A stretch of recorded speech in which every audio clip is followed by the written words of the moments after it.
Now we're No, on. now we're on because Now we're I on. didn't click the button. Ian from Cherished Vehicle Insurance Services. In our car park as well. We like to just sit down and have a little general chat about stuff. Last time was tail end of summer and it was warm. And we were in a farmer's field. We were in this car actually. Yeah, how many owners has it had since then? I think it went and then came back to me. So Okay. I've been on the V5 for this car twice. You like it now, don't you? Are you surprised that I've still got it? Yeah. Yeah, Yeah. I am as well. I'm surprised you still got the Renault, but I'm glad you do still have the Renault because that's a cool car. The Renault is very cool. Yeah. It's sort of easy to live with as well. I need a garage though, because Yeah. it's just going to rust away. But it's tax exempt. Yeah. It's MOT exempt. Yeah. And you maintain it, so it's Yeah. You know, it's tax exempt, MOT exempt. It's peanuts to insure. Yeah. It's the future of Ian insures cheap it. motoring. It's insured with Ian, But it is with this car, my daily. with this car. Yeah. The Volvo 850. Is that working? No, my Volvo 850 is still parked up. But you sort of fallen in love with the Renault, haven't you? Yeah, but I feel like I'm betraying my Volvo roots. You still got the Volvo. I've still got two Volvos. So I've still got the race car Volvo as Have well. you? The Geoff Thompson for Sheriff car. Where's that? Parked on a friend's driveway. What else? Still got the Ford Fiesta at the moment, but that's going to be going sometime soon. Is that down by the car wash? It was, yeah. Okay, yeah. Did you see it? Yeah, I saw that. I swear I recognised that It car. got delivered back to me, and there's a bit of a story with it, which I can't be bothered to go into. But Okay, fair hopefully that car's not going to be around too long. Got my PT Cruiser, which is parked at the sticker place at the moment. I've sold that. I sold it this morning. Have you? I sold it to a lady who wants me to do the ZZ Top vinyl wrap on it.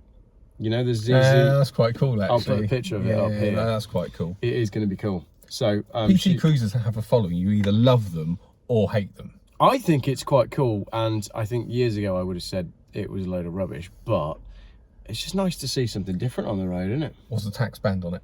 I haven't looked, but I think it's bad. Yeah, from memory. It's an 04 though, so it might be before the change. I don't know. Yeah. I don't know.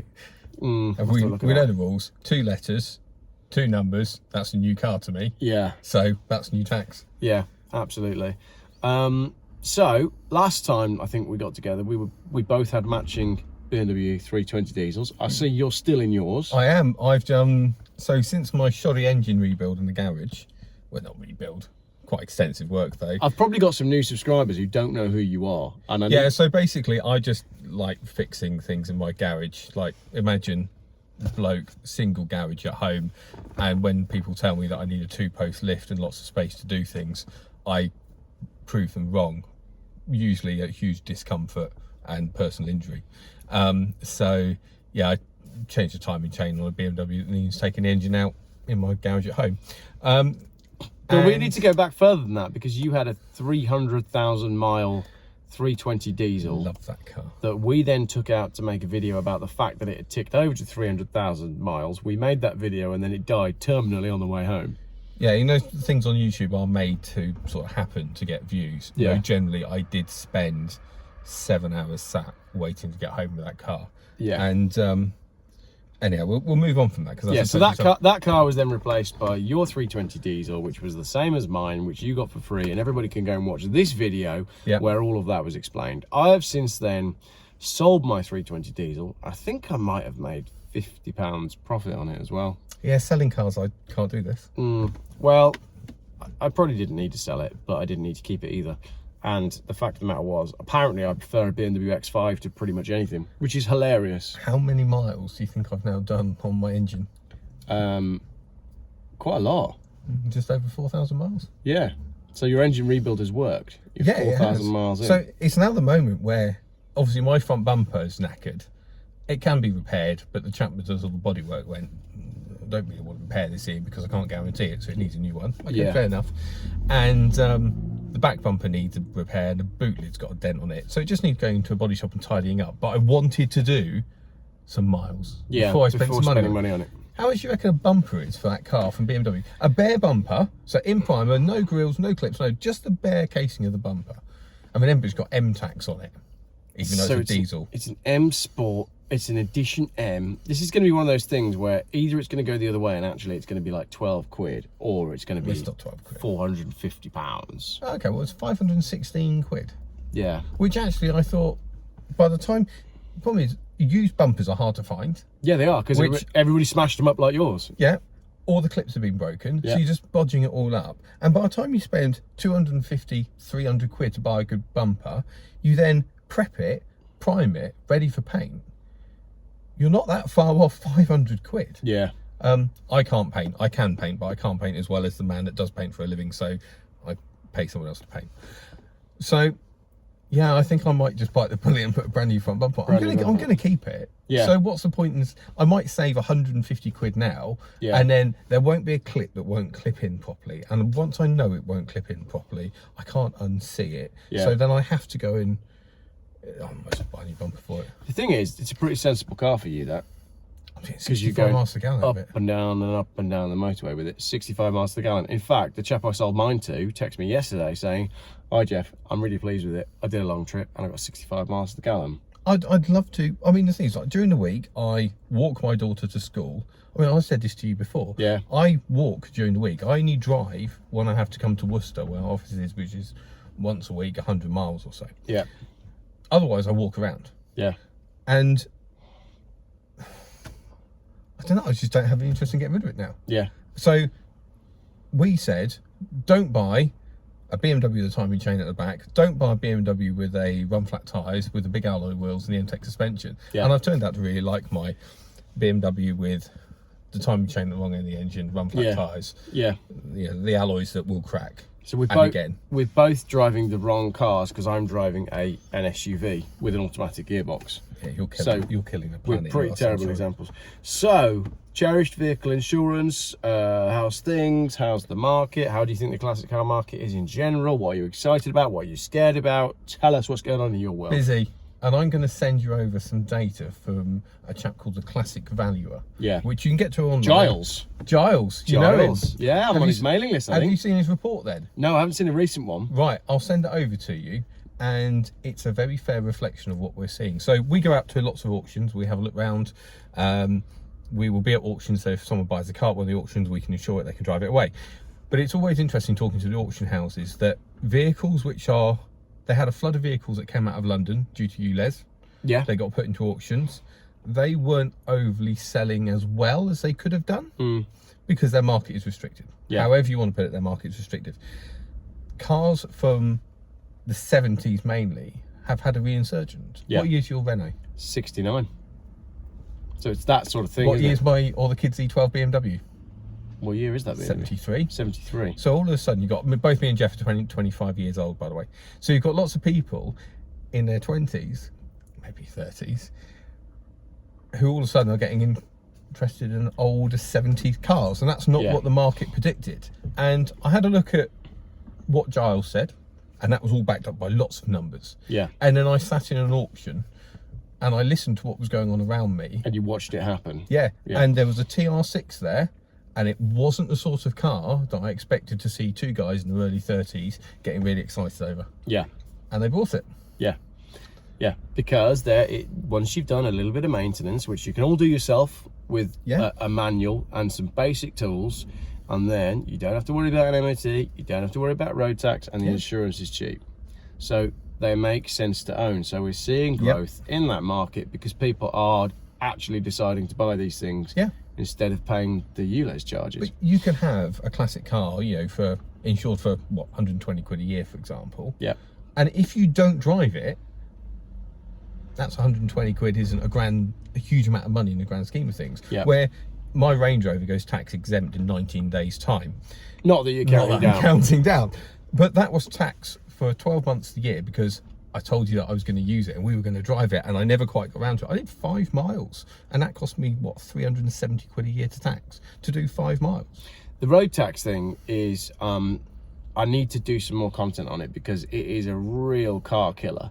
Because something like your Range Rover, no one's going to take that car off the road, as in take it out of circulation just because of the road tax. However, someone said on my live feed earlier on, E60 BMWs, which is 5 Series 03 to 08, So they're all in the higher rate tax bracket. They're do all. you want me to correct you there? I won't do. But Go on, no, do correct me, because I don't know newer BMWs. E60 is what? 04.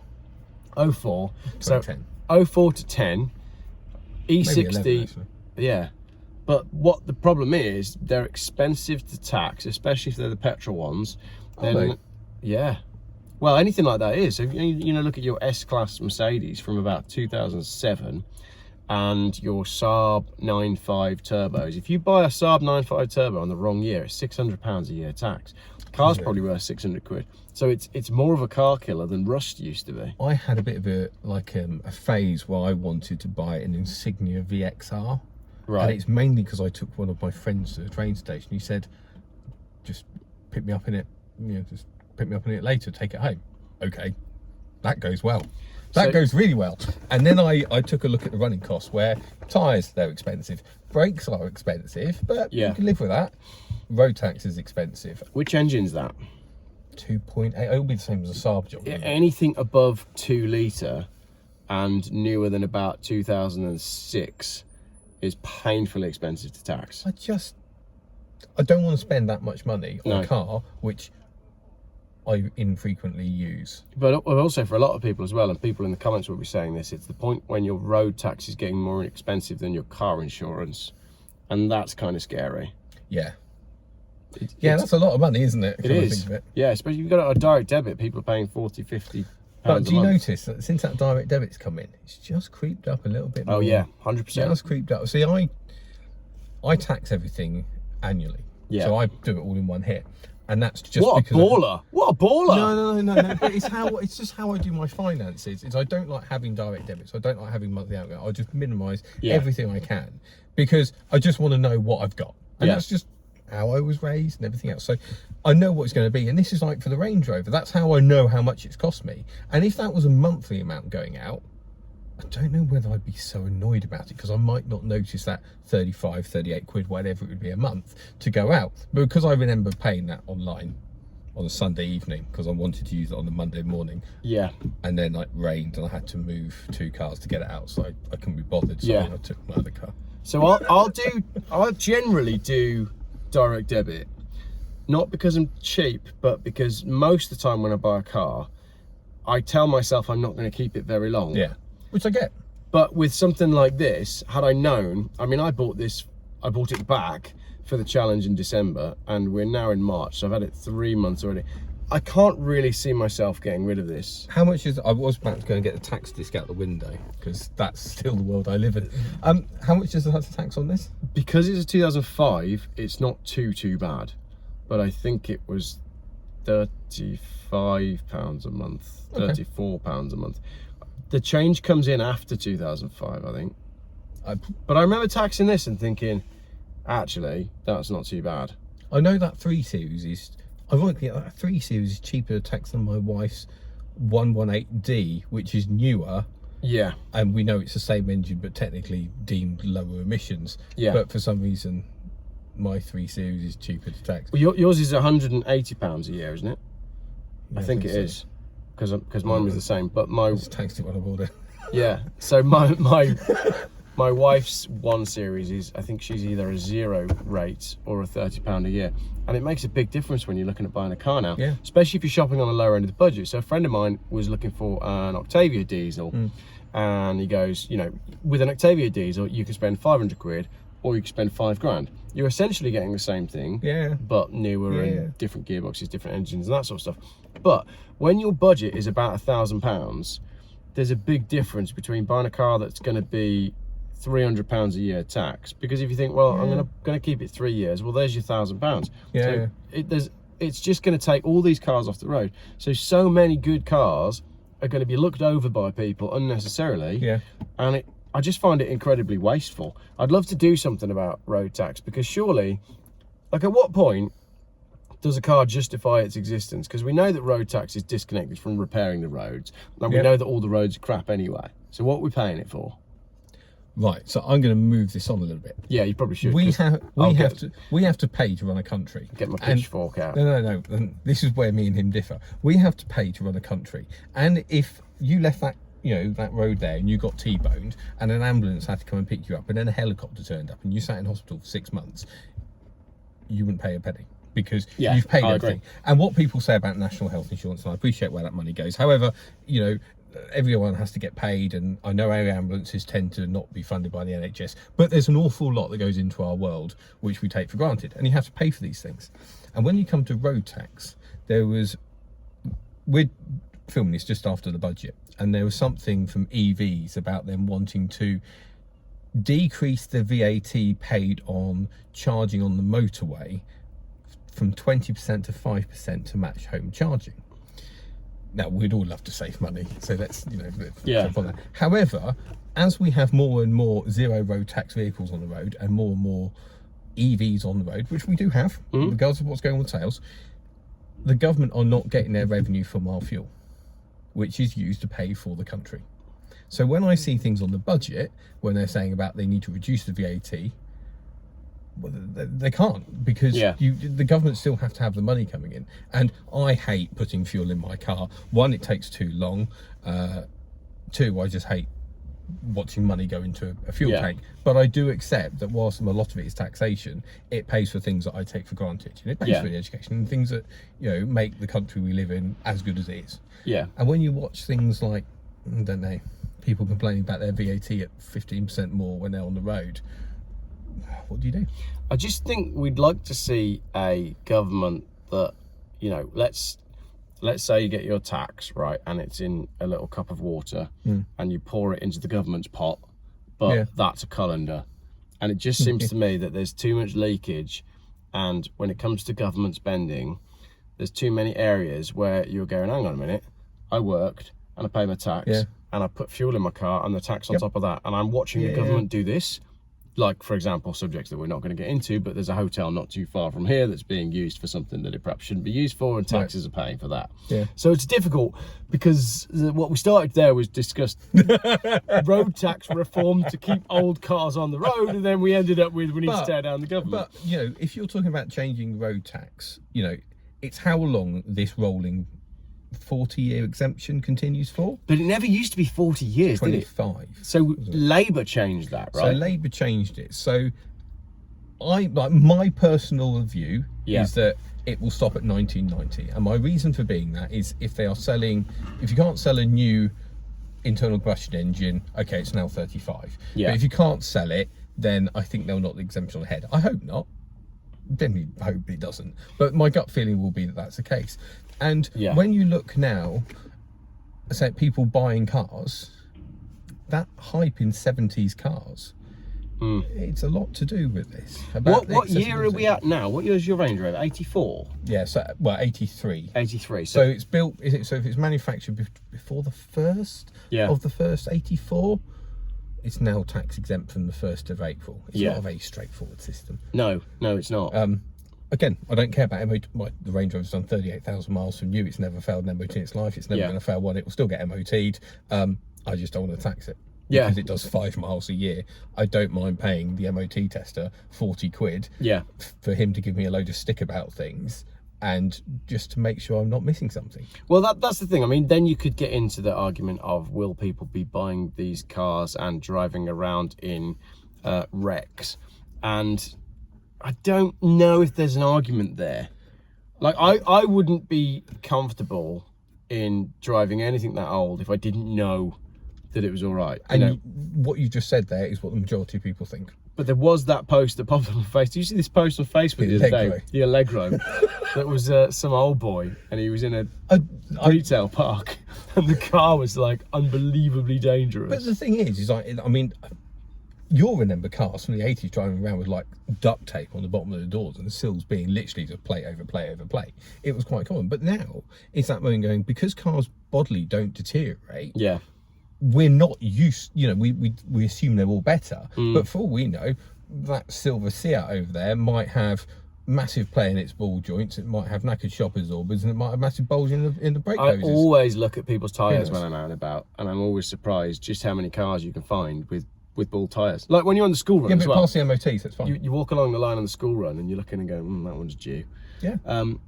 But I think I was going to say something else then, but it's completely gone out of my head.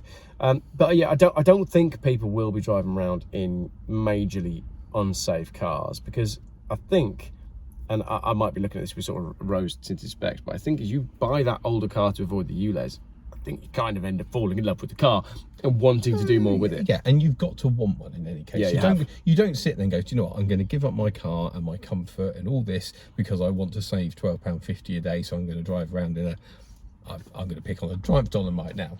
Very few people do that. And if they do choose to do that, they do that because they actually want a Triumph Dolomite. Yeah. And this just gives them the encouragement to go and buy a Triumph Dolomite. Yeah. There's no doubt at all that people are buying classic cars Yeah. and keeping them in London as their sole car. But then they get the bus everywhere, they get the tube everywhere when they go to work. They don't actually need a car. The only reason they need a car is when they want to go away from London and go do something social, go and see family, go on holiday. So actually, having a 635 CSI or an SL or something, Yeah.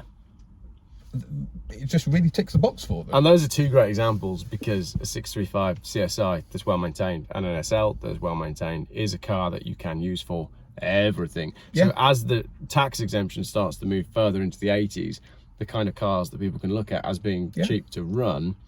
So the MOT exemption though, the MOT exemption won't roll. That's 40. That's 40. I'm not sure how it... They did that to cut down on paperwork. I think also it's a case, if you present something like a, you know, a veteran car from 1904 to an MOT tester, one, he won't know how to start it. Yeah. He definitely won't know how the many different types of gearboxes operate. Brake test, well, it's a block of wood. Yeah. So I do understand why they knocked it on the head. I just think that when we're coming into things like, in 2 years' time, the Monza will be, you know, MOT and tax exempt. Yeah. It will be exempt. So that's a car which has got 180 brake horsepower when it was new. Yeah. It's got ABS. Yeah. It's got aircon that works. Yeah. It's got all these mod cons on it. It can be driven, as you know, when I did. It could be driven every single day. And cars like that do need, I think, more maintenance and more inspections than... I'm going to go back and pick an MGB this time. You know, an MGB is quite basic in the grand scheme of things. Where 635 CSI and the Monza and an SL, a bit more complicated, a bit more usable. They're certainly more capable of maintaining pace. You know, I mean, you've driven plenty of SLs. Yeah. You know, you can hit an autobahn with one of those things and it's at 110 miles an hour without a problem and arrive at your destination quite comfortably. Yeah. Just see what happens. The best one I ever drove was a 1984 500 SL, and I took it down to Goodwood to go to the museum on a sunny day, and it was fantastic. Yeah. Proper car. But I think the thing is as well, if you're driving something of that sort of age, like we said, you're much more inclined to keep an eye on things. Yeah. Whereas if you're leasing a new whatever, and you think, oh, the leasing company looks after all this stuff, you probably don't check your tyres. No, and again, if it's a newer vehicle, you know, there is a less wear and tear, less deterioration. There's no doubt about that. Yeah. But I don't know, but I hope that at least MOT and tax exemption stays until your Monza's until the Monza tax MOT exempt, because, well, should we talk about the Monza? So your Monza, you rescued it from the scrap heap, essentially. It was deemed scrap by the DVLA. I think we just need to focus on what my current dilemma is. How many cars have you got at the minute? No, that's not my dilemma at the minute. It's one the of problem them. is at the minute is that the Monza, it's an 80s Opel or Vauxhall product, and they were in a race with Alfa Romeos to rust. Yeah. Yeah. And now that you've started stripping it, it's a little... Oh, no, it's always going to get done. I mean, I was in rose-tinted glassed, dived in blind, it's all fine. Yeah. However, panels for Opel Monzas are not easy to source. And you need some big ones. I need some big ones. And you can get them in Germany. There's a lot of them in Germany, aren't there? Yeah, it's a lot. Funny enough, there's a lot of interest in Opels in Germany. So, found a company that produces a full sill section, a wheel arch, a lower rear quarter, a rear panel. And I said, would like these please, put the order in. And the conversation comes back saying that due to the length of the sill panel and the rear panel being more than 150 centimetres, we can't ship it. Right. Okay, so there's a couple of options that sort of went round here. I mean, one of them is getting it posted to my mates in France, and then either me driving down to France to go and pick it up, or then him shipping it over. But it's starting to add up in costs. The next suggestion they come up with, and this is a sill section for a car, the next suggestion was, we'll cut it in half for you so it fits in the box. Yeah, that works. And Geoff's seen the emails. These, I'm not making. Oh, they're ready to do it. They've got the saw out. So they're happy to cut the panels in half to fit them in the box, which doesn't quite fill you with confidence. No, and I do understand that I can weld things back together again, but the whole point of buying a repair panel is that you don't weld it back together again. So I sat there, and me and Geoff were talking about this last night, and there's a car show over in Essen, and Essen's about 100 kilometres away from where this place is. So I said, do you know what, I need to go and get them. You can get a return ticket on Eurotunnel at the minute for 48 quid. Can you? Yes, you can. You know when I said they'd go discount code? Yeah. I had a bit of a shop round last night, found one 48 quid. And it's unsociable hours, but I thought you'd be fine with me in the dark. Yeah, fine. And then I thought, do you know what, we'll go over there, we'll go and have a look around Essen, we'll stay in a hotel overnight, go and drive over to this place, go and pick these bits up, come back. I'm going to be about out of pocket for about the same as shipping them. I've had a bit of a trip, gone to see a car show. Yeah. Good day for me. Email back today. Hi Ian, we don't allow collection, but we are happy to cut them in half.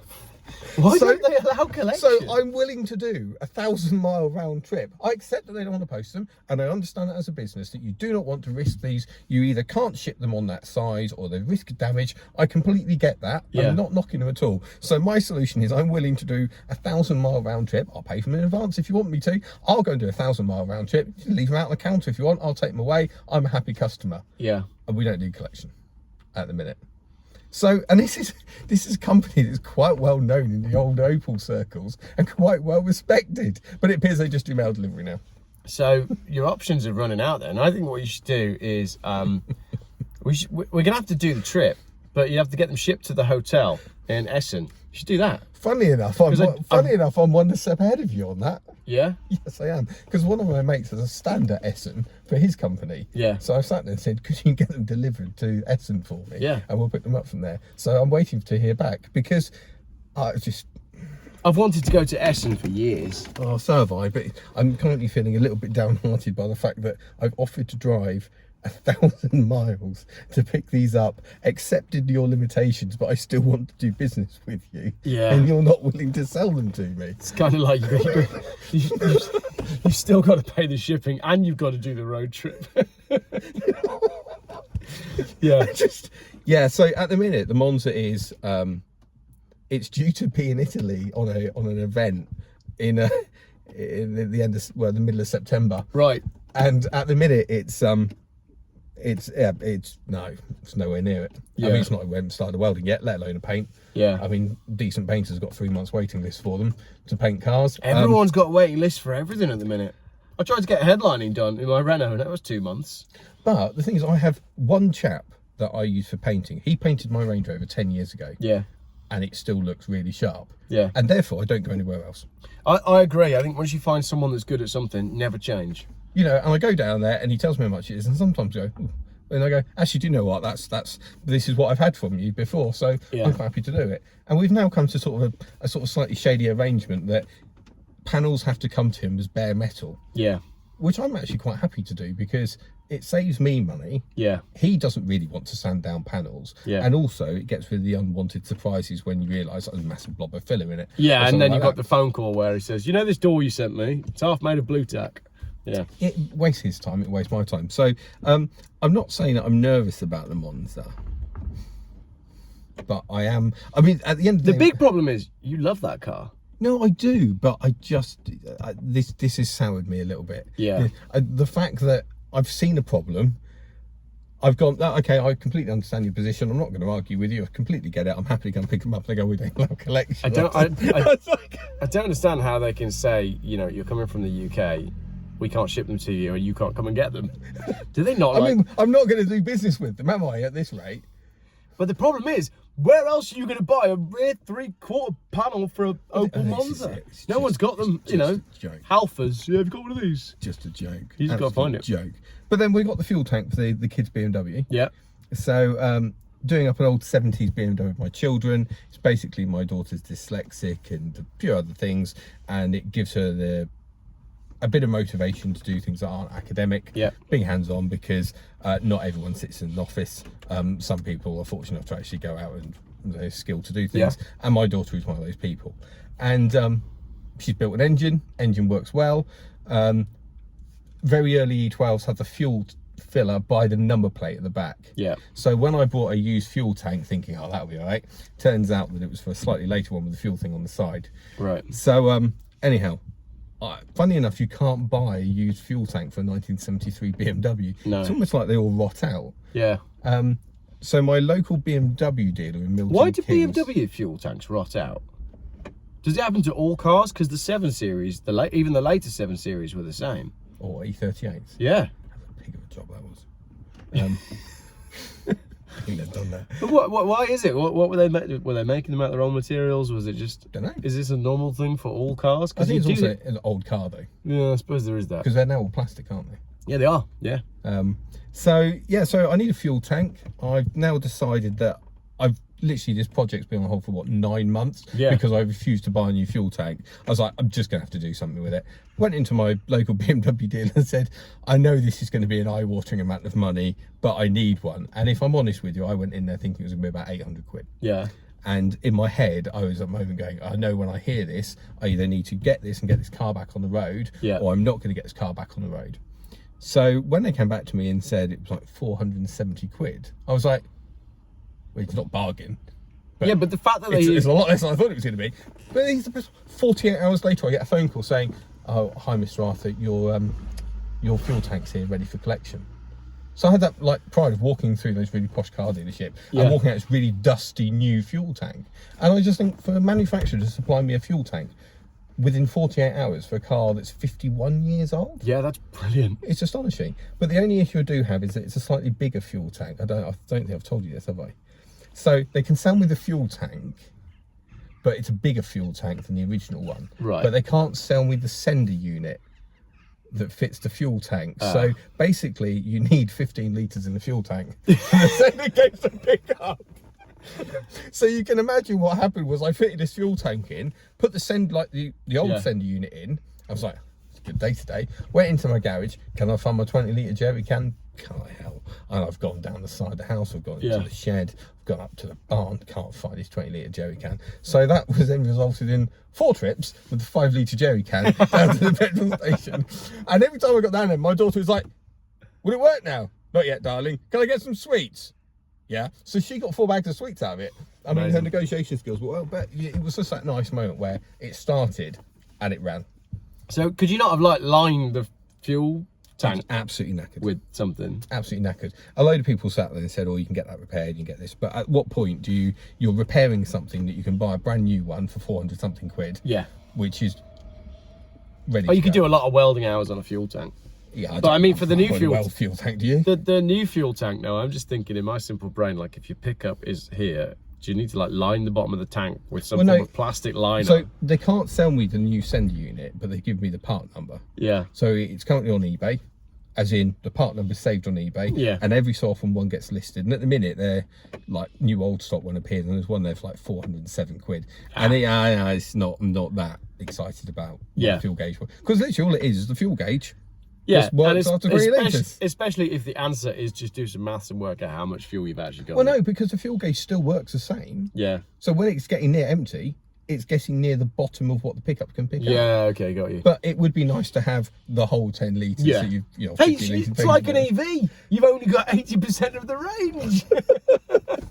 So that's that one, and then so that's got running. It needs the radiator recall because whilst it doesn't leak, it's getting. I mean, you know, sometimes you look at something going, preventative maintenance is better than the trip on the AA truck. Let's get that recalled. However, it's been up and running. Why do you look at me like that one? Because it's a BMW. Like, of course the radiator, like, it's going to lose coolant from somewhere. I could guarantee you right now, if we went to the bonnet of this car, I had this conversation with Steve, who sold me this car first time round, and I said to him, if we went and undid the coolant cap on this, there's no coolant in this car. I don't know where it goes, but it's fine. No. They don't lose coolant. It's called maintenance. You find leaks. So, anyhow, so it's been up and it was sat on the driveway for 25 minutes, all running, no problem at all. we're then waiting for a couple of bits for the brake system to come through, so that's all plumbed in. So I was like, right, we're going to bleed the brakes. And it's got an amazing system where it's got the master cylinder by the pedal. It's then got 2 pipes that go to the passenger side, where there's then 2 servos. Yeah. So to bleed the braking system, you have to bleed the first servo, then the second servo, then opposite corners. It's a bit of a faff. Yeah. So I knew this was going to be a faff. Anyhow, went to go and push the brake pedal. It doesn't go all the way to the floor. So I then put both feet on it like that. And it goes bang. So yeah, so that master cylinder's knackered. So funny enough, after sitting since what, 1986, that master cylinder's seized up. I did kind of think it was going to be shot, but I thought, let's just see if it works. So it doesn't work. So that's off. That's going to Pass Parts, who can redo it for 160 quid plus for that. It's reasonable. Less than 700 quid from BMW. Yeah. But there's a 2 to 3 week waiting list, but it's not 700 quid from BMW. So it's going there. And you're not desperate to have the car finished. No, I'd like it done. I'm a bit bored of it now, just having lots of little jobs. I'd like to go and do a drive around the village and go, here you go, working now. And so I then went to go and bleed the clutch. Repeat process, clutch doesn't go down. Auto dock, £29.99. Love it. For a new one from a manufacturer I've actually heard of. Yeah. So I thought, that'll do. So we should hopefully have a clutch this weekend, maybe. So we're moving closer to having a fully functioning car. Oh, it's taxed, it's now registered, it's insured. It's just sat there doing nothing. But I just want to like move it and drive it, and I think for the kids as well, because every so often you go out in the morning and you just get, can I just start the car before I go to school? Yes. And of course, then you come back from taking the kids to school and then your house is full of unburnt fuel from and I'll put a link here explaining this section, because this was a lockdown project that your kids basically built, wasn't it? Engine wise, you need to do the road test on and so have a look at the other podcast that we did where we explained all of that. But when do you reckon that will be on the road then? We're not far off. Well, in theory, I mean, Big Red have redone the calipers. 4 pots. Nice, 4 pots. From factory in 73.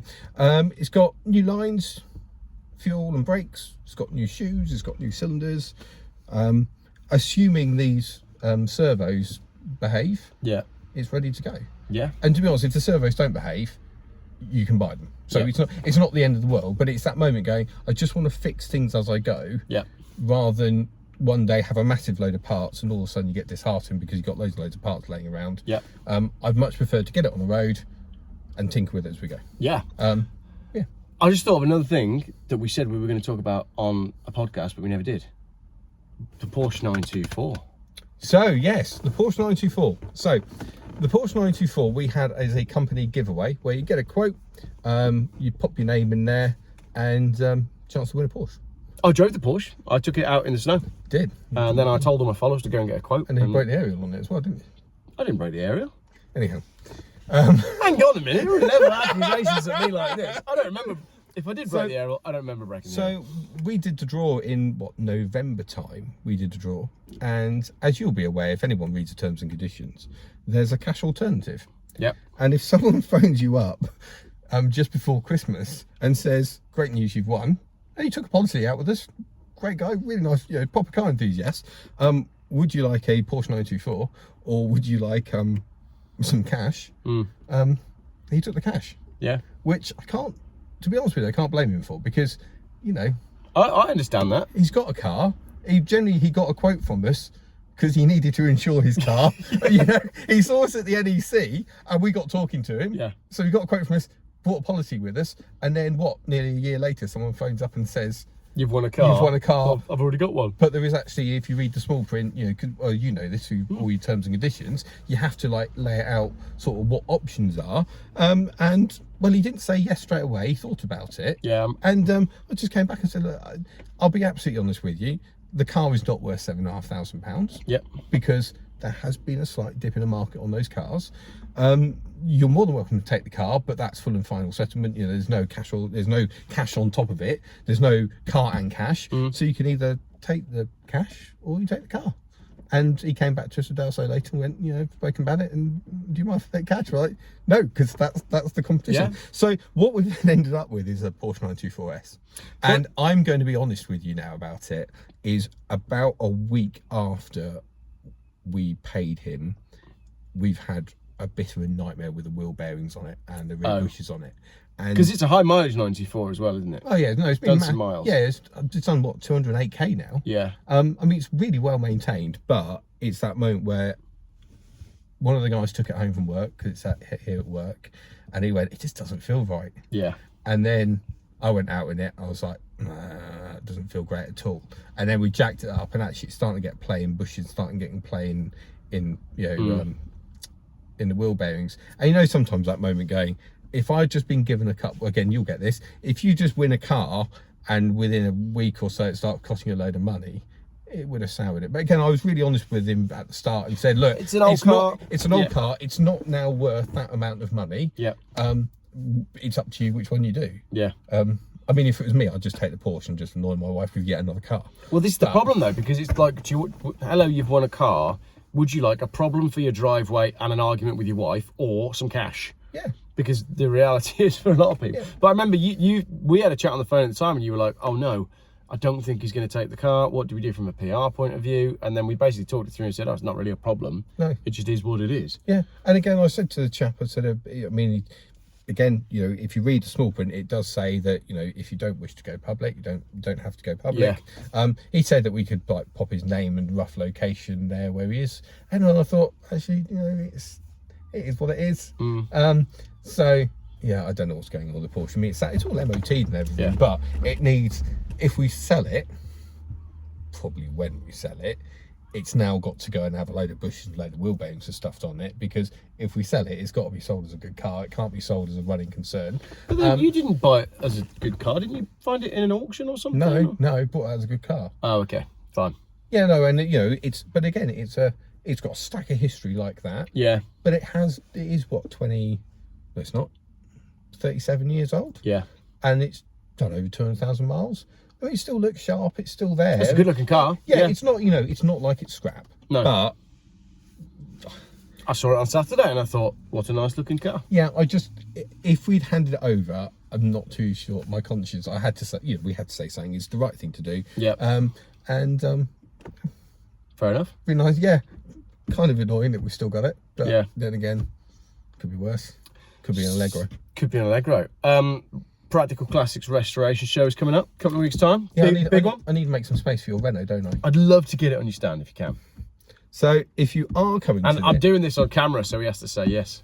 So if you are coming to the NEC, we're near the... Stop tapping on my dashboard, everybody can hear you.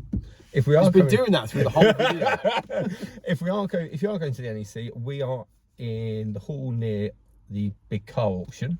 Yep. And we are assembling a Series 2 Land Rover, which is owned by someone here in the office, which we started doing at Malvern.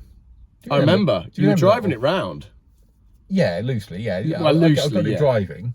I said driving it around, driving what was there, because it wasn't a full car. So now we're going to make it a full car. Yeah. But rather than painting all the panels, she's going for the patina look. So you know that really nice shiny bulkhead I had painted, and that lovely shiny chassis? Yeah. Well, it's all getting bolted back together with well-weathered panels, and that's fine. It's not my car. Yeah. And also it's one more car on the road. You can go and enjoy it. Yeah. And there's something quite cool about a weathered old Land Rover.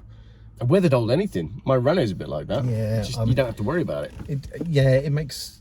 So looking forward to that. Yep. So yeah, come over and say hello to us. By the sounds of it, I need to make some room for a Renault. You got something else special on your stand, but you don't have to tell anyone about that yet. Oh, what? Oh, I can't. What? I don't know whether that's coming up yet. Oh, okay, fine.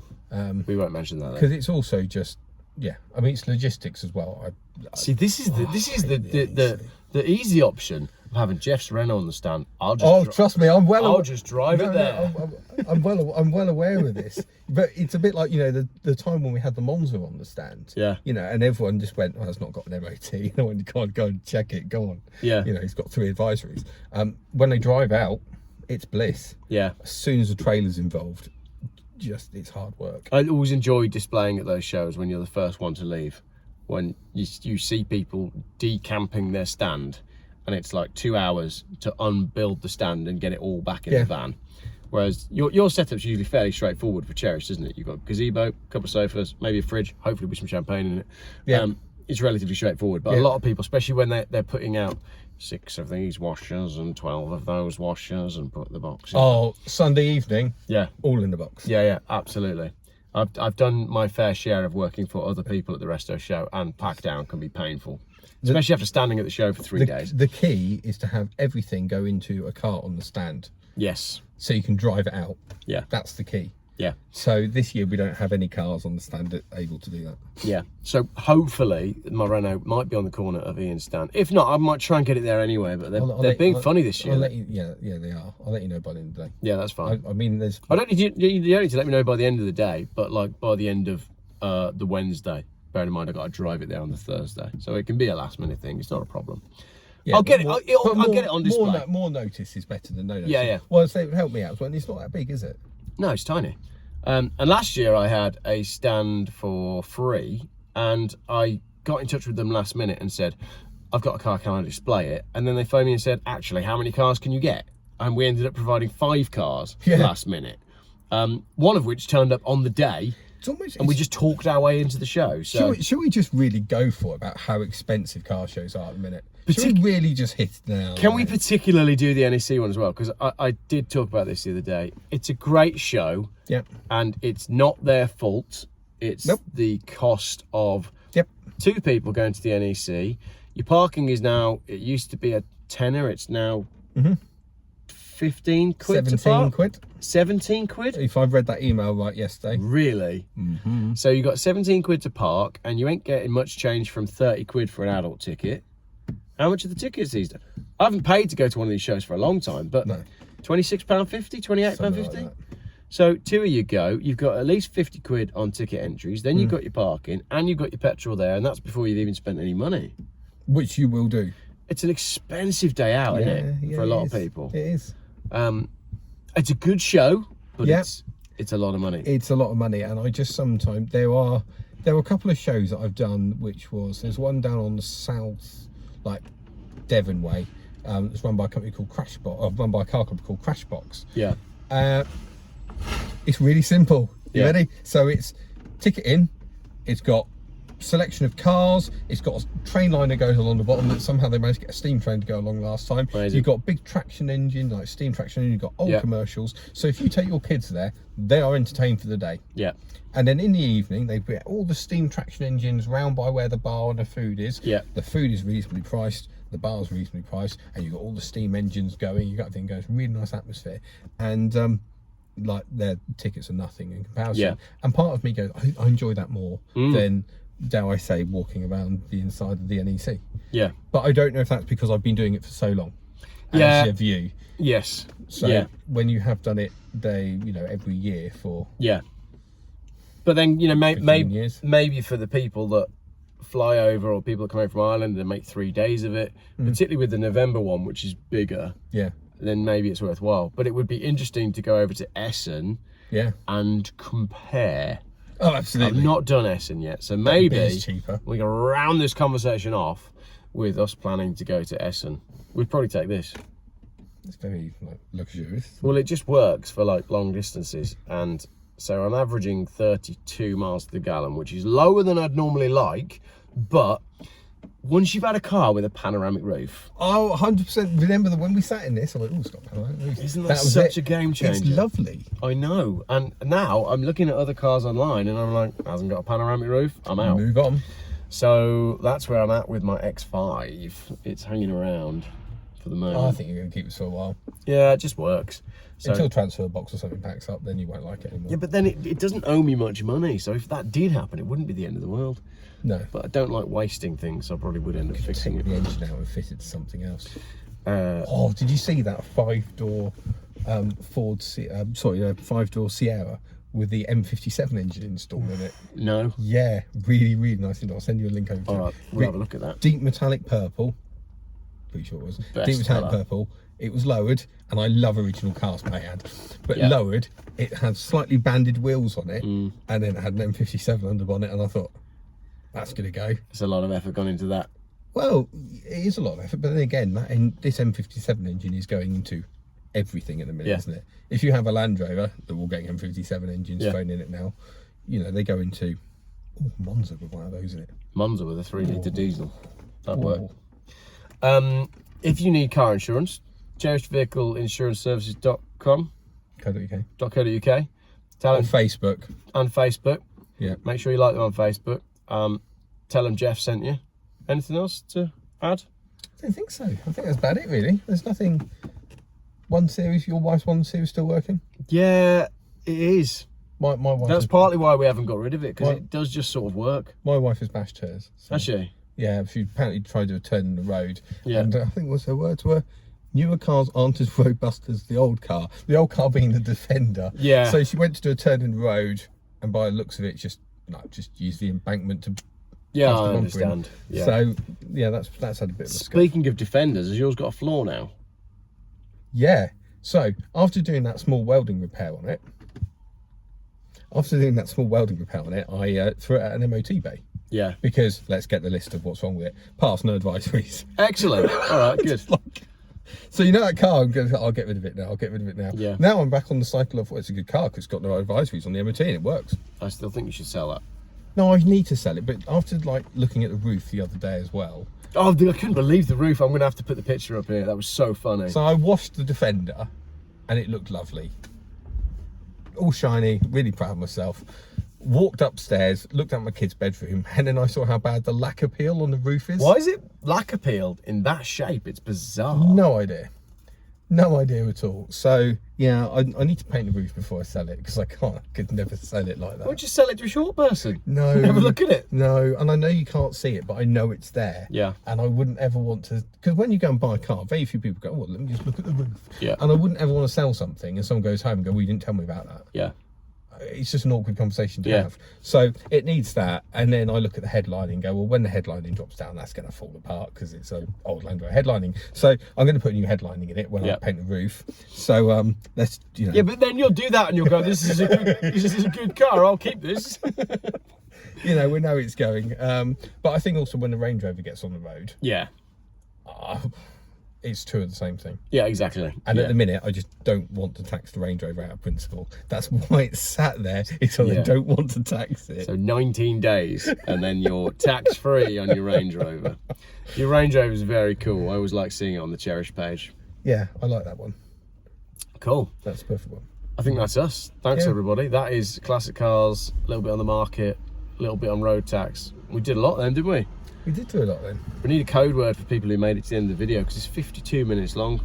You can provide the code word. You'll edit this one down, won't you? E12. No, I can't bother to edit. It's 52 minutes. E12. Take me forever. All right, there you go. The code word is E12, not a vitamin. Thank you, everybody. No, I'm not going to edit this. I thought I was, but it's 52 minutes. I mean, from an editing point of view, I got to sit there for at least 52 minutes to review it. What I might do is I'm just going to throw it up on YouTube, and I'll put links to all the stuff in the bottom. Oh, go on, do that. Yeah, because it's your channel. Well, it's a podcast, isn't it? People are just listening to this. No one will have watched it. They'll be listening to it while doing other things. Like I did yesterday when I was doing all the lining on the inside of my car on my Renault, whilst listening to a YouTube video. So that's what people will do. I like the headlining on your Renault. It works quite well, doesn't it? £7.49 of wallpaper and some glue. And what was the professional fix cost? 200 quid and end of April. It was more the time thing. That's not too bad. I was going to say, actually, no, it was reasonable, but it's like a phase thing as well. So like that's just the top bit, and then you've got side bits to do, and then there's some panels to do as well. So you can spend a lot of money on interiors. When I had to do the Range Rover headlining, because of course, classic Range Rovers, after about 3 months of ownership, the headlining's on your head. My headlining man says anything that's British. Okay, there you go. Point. So it wasn't cheap at all to do it. But the actual cardboard backing was fine. Yeah. And I couldn't stick it back on. I can't, because it had like this foamy stuff. Yeah. And it was just horrible. And it's not a nice job, is it? Headlining is not a nice job. No. But I just for the fun of it, I just took a section of it down to a fabric shop on a high street near me. And I kid you not, they matched it. Yeah. And they sold me it. I think the whole material was like £8. Yeah. And then me and my wife one evening, well, she didn't know this, but she now know. But I just got the Hoover out and sucked off all the like the foamy bit. Yeah. And then we just spent the evening like literally just laying it all out. Yeah. Glued it all down. And you know, if you look there under the there's a crease there. And it's Yeah, not yeah. a professional job. Yeah, but it works. And it's not like 300 quid. Yeah. I've done that 3 times with the Volvo, but the problem is, because I like to be a little bit funky, I don't ever want to use conventional material, and then that's where I come unstuck, literally. Well, it hasn't got any carpet in it, does it? What, the Volvo? Yeah. Well, it depends which one. The red one. No, it has now. Oh, it's got Yeah, carpet. red one's carpeted. But the 4th iteration of the headlining that I've done in it has now fallen down. So I'm going to need to do a 5th headlining. But I'm match it with the Renault. Yeah. Geoff matching headlines. The thing is, now that I know that wallpaper works, I'll do that again. But I'm kind of stalling with my red Volvo because I know that it's got problems. And what do you know? What I'm going to be. No one's watching at this point because we're 55 minutes in, so I can admit something. Do you know what I'm really scared of? Right, getting my Volvo out of storage. Yeah. Putting a new rear axle on it because it needs that because it's rusty. Sorting out the boost problems because it's not boosting. Doing a headlining. Sorting out the leaking sunroof, and then not liking it as much as my X5. But the longer you leave it, no, I'm with you on that. But the longer you leave it, the less chance you've got of doing it. That's why the Monza came apart. And this is why I'm going through it. Because the longer you leave them off the road, that's your slippery slope down. And then one day, you just won't be bothered anymore. If you just get on with it. Yeah.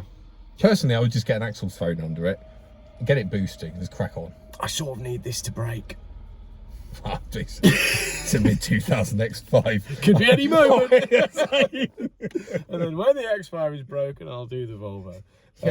Yeah, awesome. Right, that's us signing off. Thanks, everybody, for watching. 56 minutes we did. Bloody hell. No one's going to make it to the end of that. No. Thank you all. Hey.